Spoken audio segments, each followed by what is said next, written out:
Hello दोस्तों, नमस्ते, प्रणाम। मैं कामनी शुक्ला स्वागत करती हूँ अपने यूट्यूब चैनल पर। आप सभी का 3 मोबाइल है, तीनों चैनल पर सभी लोगों का स्वागत करती हूँ। बहुत ही प्यारा कहरवा गीत है। शुक्ला अधिक लोग मेरे चैनल को भी सपोर्ट करना आप लोग। मैं हूँ दीक्षा ऑफिशियल। चला करो।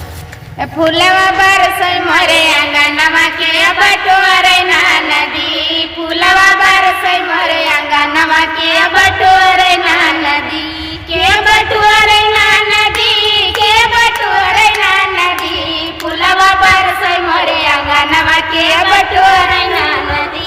तो 4 महीना नदी गरमी के दिनवा, 4 महीना नदी गरमी के दिनवा, गरमी के दिनवा, गरमी के दिनवा, के डोलावै ना नदी, के डोलावै ना नदी, हमरे सैया बिन बेनीवा के डोलावै ना नदी, हमरे सैया बिन बेनीवा के डोलावै ना नदी। हलवा बरसै मोरे आंगनवा के बटोरे ना नदी, फूलवा बरसै मोरे आंगनवा के बटोरे ना नदी। तो 4 महीना नदी काटी के दिनवा, 4 महीना नदी जाड़ा के दिनवा, जाड़ा के दिनवा, जाड़ा के दिनवा, के बढ़ावै ना नदी, के बढ़ावै ना नदी, हमरे सैया बिन रजैया के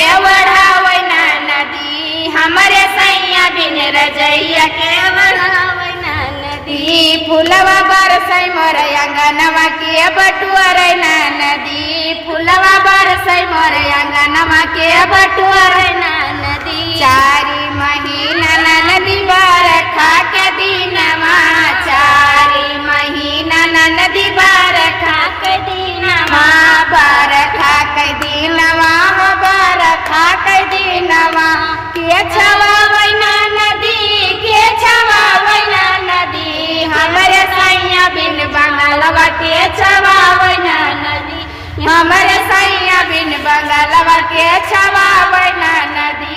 फूलवा बरसै मोरे आंगनवा के बटोरे ना नदी, के बटोरे ना नदी, के बटोरे ना नदी, फूलवा बरसै मोरे आंगनवा के बटोरे ना नदी।